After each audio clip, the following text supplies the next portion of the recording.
నమస్తే, నా పేరు తేజస్విని. బీసీఎన్ న్యూస్ కి స్వాగతం. ముందుగా ముఖ్యాంశాలు. తన ఫోటోను మార్ఫింగ్ చేసి సోషల్ మీడియాలో పెట్టడంపై ఆగ్రహించిన మంత్రి సవిత. నిందితులపై కఠిన చర్యలు తీసుకోవాలని సైబర్ క్రైమ్ పోలీసులకు ఫిర్యాదు. 11 వైద్య కళాశాలను ప్రైవేటీకరణ చేస్తున్నారంటూ జగన్ అబద్దాలు ప్రచారం చేస్తున్నారు. మండిపడ్డ మంత్రులు కొండపల్లి శ్రీనివాస్, వాసంశెట్టి సుభాష్.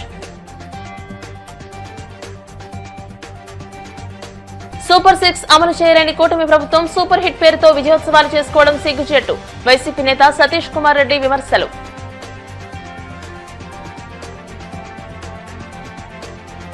వాడపల్లి వెంకన్నాలయంలో వివిధ పనులపై ఎమ్మెల్యే బండారు సత్యానందరావు సమీక్ష. రుడా ఉపాధి నిధులతో ఏటికట్టు రహదారి అభివృద్ధికి చర్యలు. మీరంతా ఫుల్ నాలెడ్జ్ కలిగిన వాళ్లే కదా. సోషల్ మీడియాలో మార్ఫింగ్ ఫోటోలు పోస్ట్ చేయడం, అబద్ధపు ప్రచారాలు చేయడం ఎందుకు? అసెంబ్లీకి రండి. యూరియా, ఉల్లి, మెడికల్ కాలేజీలు ఏ అంశంపైనా చర్చిద్దాం అని మాజీ సీఎం జగన్ వైసీపీ నాయకులకు మంత్రి సవిత సవాల్ విసిరారు. తన ఫోటోను మార్ఫింగ్ చేసి సోషల్ మీడియాలో పోస్ట్ పెట్టడంపై తీవ్ర ఆగ్రహం వ్యక్తం చేశారు. నిందితులపై కఠిన చర్యలు తీసుకోవాలని సైబర్ క్రైమ్ పోలీసులకు ఫిర్యాదు చేసినట్లు ఆమె తెలియజేశారు.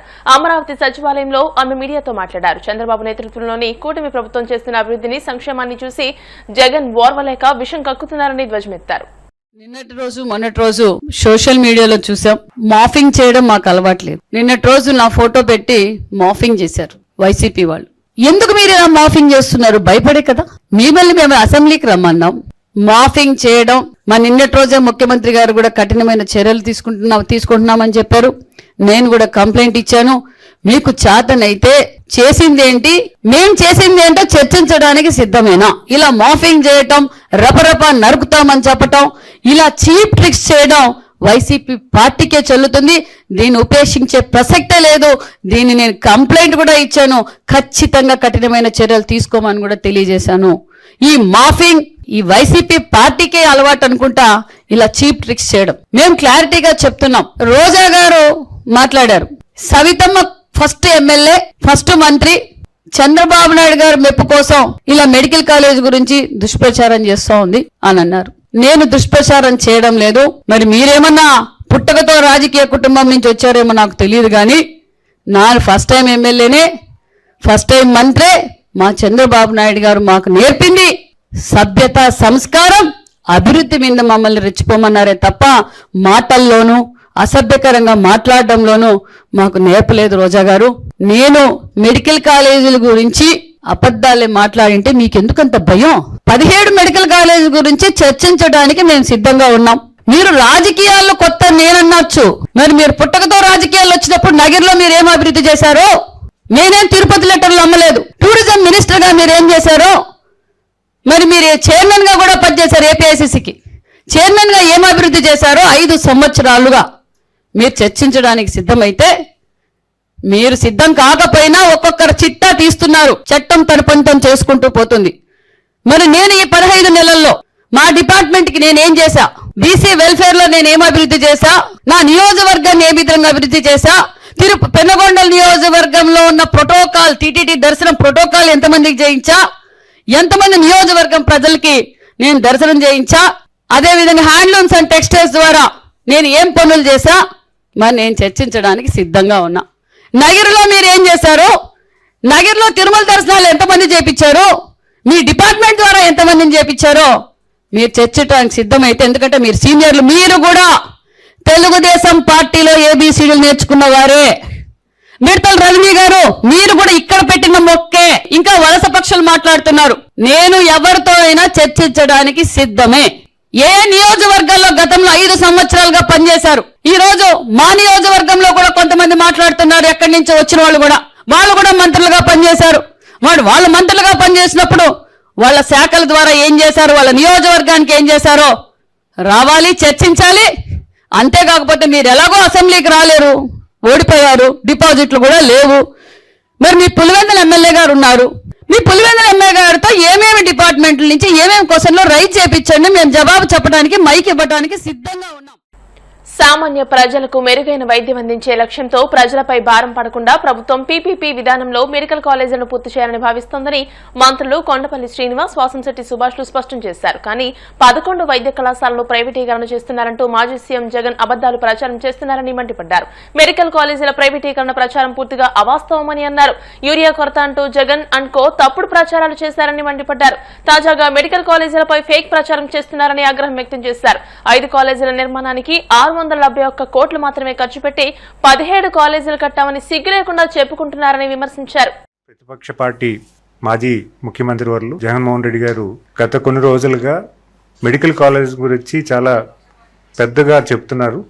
ఆ విషయం మేము ప్రజానికానికి తెలియజేయాల్సిన అవసరం ఉంది కాబట్టి ప్రెస్ మీట్ ద్వారా కన్వే చేస్తున్నాము. ఆయన 17 కాలేజీలు శాంక్షన్ చేసుకొచ్చి 17 కాలేజీల్లో 3 సెంట్రలీ స్పాన్సర్డ్ స్కీమ్స్ కాలేజెస్, అలాగే 14 స్టేట్ అండ్ సెంటర్ కొలాబరేటర్తో స్టార్ట్ చేసినటువంటి కాలేజెస్. అందులో 5 మెడికల్ కాలేజెస్ ఫస్ట్ ఫేజ్లో స్టార్ట్ చేశారు. అందులో 2 సెంట్రలీ స్పాన్సర్డ్, 3 స్టేట్ స్పాన్సర్డ్, అంటే స్టేట్ అండ్ సెంటర్ స్పాన్సర్డ్.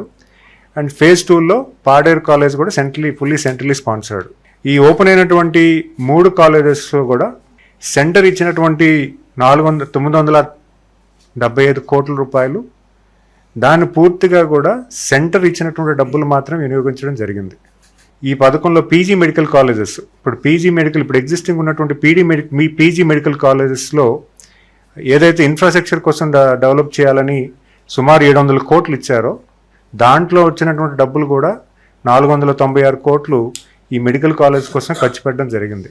మిగతా ఉన్న డబ్బుల సంగతి తర్వాత పెడితే కేవలం కేంద్ర ప్రభుత్వం ఇచ్చినటువంటి డబ్బులు మాత్రం ఇక్కడ ఖర్చు పెట్టారు. కానీ రాష్ట్రం నుంచి 1 రూపాయి కూడా కాలేజెస్ కట్టడానికి ఎటువంటి ఉపయోగం జరగలేదనే విషయాన్ని ప్రజలకు తెలియజేస్తున్నాం. ఈ 17 కాలేజెస్లో మేము కట్టాము చెప్పామంటున్నారు, కానీ పూర్తి స్థాయిలో 100% కంప్లీట్ అయితే జరగలేదు. ఇప్పుడు ఓపెన్ అయినటువంటి కాలేజెస్లో కూడా సుమారు 2500 కోట్ల బడ్జెట్ అయితే కేవలం 672 కోట్లు మాత్రమే ఖర్చు చేశారు. ఈ కాలేజీలో మళ్ళీ ఇన్ఫ్రాస్ట్రక్చర్ ఎస్టాబ్లిష్ చేయాలన్నా కూడా ఇప్పుడు కూటమి ప్రభుత్వానికి సుమారు 1900 కోట్ల రూపాయలని ఖర్చు చేయాల్సి ఉంది. ముఖ్యంగా ప్రజలు గమనించాల్సింది ఏంటంటే ఇక్కడ ఉన్నటువంటి కాలేజెస్ 17 కాలేజీలు కూడా ఆయన చెప్పినటువంటి వాస్తవం ఎటువంటిది లేదనే సంగతి కూడా నేను అందరికీ కూడా తెలియజేస్తాను. అలాగే యూరియాలో కూడా షార్టేజ్ వచ్చిందని చెప్పేసి విష ప్రచారం. కొద్ది కాలం క్రితం ఉప్పు షార్టేజ్ వచ్చిందనే ప్రచారం జరిగింది. ఒక్కసారిగా ప్రజలందరూ కూడా ఎక్కడ ఉప్పు షార్టేజ్ వస్తుందని ఎగబడి ఉప్పు కొనటం వల్ల నిజంగా షార్టేజ్ వచ్చింది ఆ రోజుల్లో. మరి అదే ఫార్ములాని కంటిన్యూ చేస్తూ యూరియా షార్టేజ్ వచ్చేస్తుందని చెప్పినప్పటికీ రైతులందరూ కూడా ఒక్కసారిగా ఆ షాప్స్ వద్దకు వెళ్ళటం, అవన్నీ కూడా ఫోటోలు తీసి మళ్ళీ విష ప్రచారం మొదలు పెట్టడం. ఏదైతే ఈ సాగునీరు అనేది పుష్కలంగా ఈ ప్రభుత్వం అందజేయటం వల్ల కొద్ది యూరియా ఎక్కువ వేయవలసిన పరిస్థితి. రైతులు కూడా అందుబాటులో ఎక్కువ ఉంది కాబట్టి వాళ్ళైతే ఎక్కడ షార్టేజ్ వస్తుందని ఎక్కువ తీసుకున్నారు కాబట్టి వాళ్ళు కూడా 5 బస్తాలు, ఎకరానికి 2-3 బస్తాలు అయితే సరిపోయేదానికి 6 బస్తాలు కూడా చల్లటం, ఇవన్నీ కూడా షార్టేజ్ వచ్చినప్పటికీ వెంటనే ప్రభుత్వం మేలుకుని ఎక్కడికక్కడ సర్దుబాటు చేయడం జరిగింది. ఏదేమన్నప్పటికీ ఇది మంచి ప్రభుత్వం అని ప్రతి విషయంలో కూడా ముందుకు సాగుతా ఉంది. ఎన్నికలకు ముందు ఇచ్చిన సూపర్ 6 హామీల్లో ఏ ఒక్కదాన్ని పూర్తిగా అమలు చేయలేని కూటమి ప్రభుత్వం సూపర్ హిట్ పేరుతో విజయోత్సవాలు చేసుకోవడం సిగ్గుచేటని వైసీపీ ప్రధాన కార్యదర్శి ఎస్వి సతీష్ కుమార్ రెడ్డి మండిపడ్డారు. తాడేపల్లి వైసీపీ కేంద్ర కార్యాలయంలో ఆయన మీడియాతో మాట్లాడుతూ తన అనుభవంతో సంపద సృష్టించి ప్రజలకు పంచుతానంటూ గొప్పలు చెప్పుకున్న చంద్రబాబు చివరికి ప్రభుత్వ ఆస్తులను అమ్ముకునే దుస్థితికి తన పాలనను తీసుకువెళ్లారని ఆగ్రహం వ్యక్తం చేశారు. ఈ రాష్ట్రంలో విద్యా, వైద్య రంగాల్లో అత్యంత కీలకమైన మార్పులు తీసుకొచ్చేందుకు గత ప్రభుత్వంలో జగన్ తీసుకొచ్చిన ప్రభుత్వ మెడికల్ కాలేజీను కూడా ప్రైవేటు వ్యక్తులకు దారాదత్తం చేసేందుకు చంద్రబాబు తెగబడ్డారని దుయ్యబట్టారు. పేదలందరినీ కూడా సంతోషంగా ఉండే రకంగా జగన్మోహన్ రెడ్డి గారు తీసుకున్నటువంటి చర్యలను ఆ రోజు విమర్శించలేక వాటికంటే రెట్టింపు మేము ఇస్తామని చెప్పి అధికారంలోకి వచ్చినటువంటి ఈ కూటమి ప్రభుత్వం ఈ రోజు చేస్తున్నటువంటి నిర్వాకం చూస్తే ప్రజలందరూ కూడా గుడ్ల పగిచి చూస్తున్నారు. ఆహా, ఇంత గొప్పగా అబద్ధాలు చెప్పగలుగుతారా, ఇంత గొప్పగా ప్రజలను భ్రమ పెట్టగలుగుతారా వీళ్ళు అనే ఒక ఆశ్చర్యాన్ని ఈరోజు ప్రతి ఒక్కరూ చూస్తున్నారు. చంద్రబాబు నాయుడు గారి వ్యవహారం చూస్తే ఇటీవల అనంతపురంలో ఒక గొప్ప సభ పెట్టుకున్నాడు. దాదాపు 1,00,000 మందిని జనాన్ని సమకూర్చించి రాయలసీమ జిల్లాలో ఉన్నటువంటి అన్ని గ్రామాల నుంచి కూడా బస్సులు, రకరకాల ట్రాన్స్పోర్ట్ ఫెసిలిటీస్ అన్నీ ఇచ్చి ఒక పెద్ద సభ చెప్పినాడు. ఆ సభలో కూర్చొని నిరంపెద్దనగా ఎంత సిగ్గు లేకుండా అబద్ధాలు చెప్పారో జనమందరూ కూడా చూశారు. ఈ సందర్భంగా ఆ యొక్క మీటింగ్ సంబంధించి చంద్రబాబు నాయుడు గారు ఇచ్చినటువంటి ఆ ఎక్స్ప్లెనేషన్ దాని వివరాల్లోకి ఈ సందర్భంగా నేను పోదలుచుకున్నా. చంద్రబాబు నాయుడు గారు, మీరు ఎన్నికల ముందు జగన్మోహన్ రెడ్డిని తట్టుకోవాలంటే జగన్మోహన్ రెడ్డి కంటే ధీటుగా సంక్షేమ పథకాలు ఇస్తానని చెప్పి మీరు హామీ ఇచ్చారు. దాన్ని మర్చిపోయినట్టున్నారు. 143 హామీలు, 143 ఐ లవ్ యూ అన్నట్టు 143 హామీలు మీరు యొక్క ప్రజలకందరికీ కూడా కూటమి ప్రభుత్వం వస్తే నెరవేరుస్తామని చెప్పారు. సంపద సృష్టిస్తామని చెప్పారు. ఆ రోజే అనేక మంది విలేకరులకు, అనేక మంది ప్రజా సంఘాలకు డౌట్ వచ్చింది. జగన్మోహన్ రెడ్డి గారు ఇంత చిత్తశుద్ధిగా ప్రయత్నం చేసినా కూడా కానిటువంటివి దానికి రెట్టింపిస్తామని చెప్పి నువ్వు చెప్తున్నావే, ఎక్కడి నుంచి వస్తుందని చెప్తే వాళ్ళకు అనుభవం లేదు, నాకు అనుభవం ఉంది, అనుభవంతో పాటు సంపద సృష్టించేది నాకు చేతవుతుందని చెప్పి చంద్రబాబు నాయుడు గారు చెప్పినటువంటి మాటల్ని ఈ సందర్భంగా గుర్తు చేస్తున్నా. ఈ 143 హామీల్లో ప్రముఖంగా మీరు చెప్పింది, ప్రజల్లోకి ఎక్కువగా తీసుకొని పోయింది, మీ మేనిఫెస్టోలో పెట్టినటువంటి 143 హామీలు కాకుండా సూపర్ 6 అని చెప్పారు. ఇటీవల అనంతపురంలో మీరు కూర్చొని బట్టి సూపర్ 6 సూపర్ హిట్ అనేటువంటి ఒక ప్రోగ్రాం పెట్టి ప్రజల్లో ఈరోజు నవ్వుల బాటకు మీరు గురవుతున్నారు.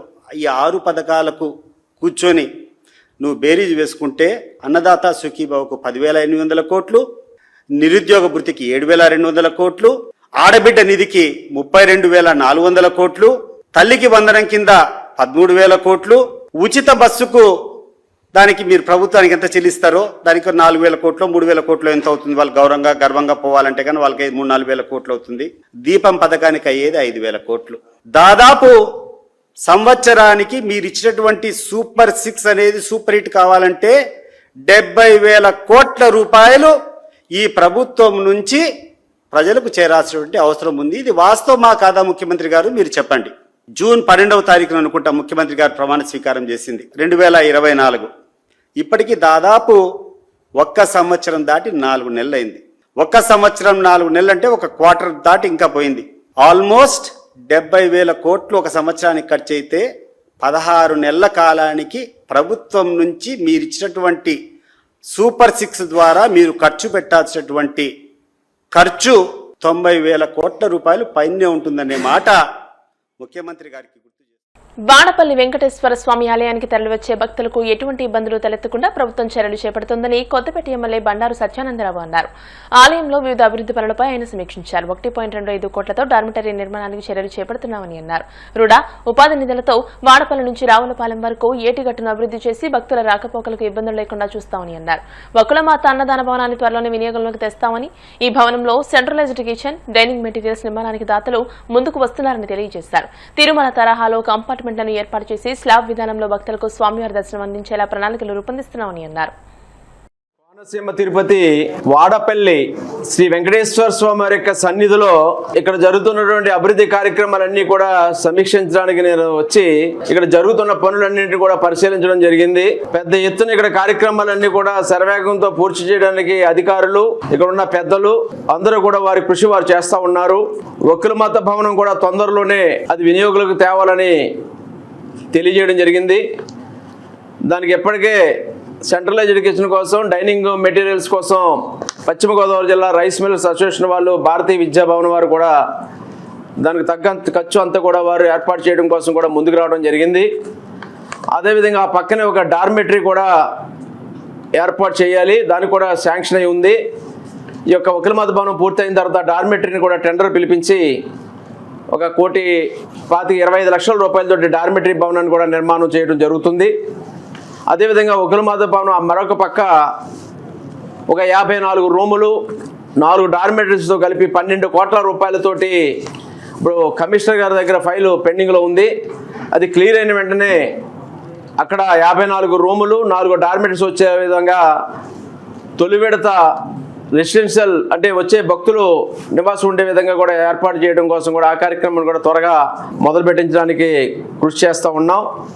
మరి శరవేగంతో స్వామివారిని దర్శించుకోవడానికి ఈ జరుగుతున్న అభివృద్ధి వచ్చే భక్తులకు ఏమాత్రం కూడా సరిపెట్టలేని పరిస్థితులు ఇక్కడ చూస్తూ ఉన్నాం. ప్రతి శనివారం 7 వారాల వెంకన్న 7 ప్రదక్షిణలు 7 శనివారాలు దర్శించుకోవడానికి ఎక్కడెక్కడి నుంచో తండోపదండాలుగా భక్తులందరూ కూడా తరలి వస్తూ ఉన్నారు. గత శనివారం సెకండ్ సాటర్డే రావటం చాలా పెద్ద ఎత్తున ఒక రికార్డు స్థాయి భక్తులందరూ కూడా 1,00,000 పైగా భక్తులు ఇక్కడ స్వామివారిని దర్శించుకోవడం అనేది చాలా విశేషం. ఏనాడు చూడనటువంటి రికార్డు స్థాయి ఆదాయం కూడా ఆ రోజున దేవాలయానికి భక్తులు అందివ్వడం జరిగింది. ఇప్పుడు కాసేపు ప్రకటనలు.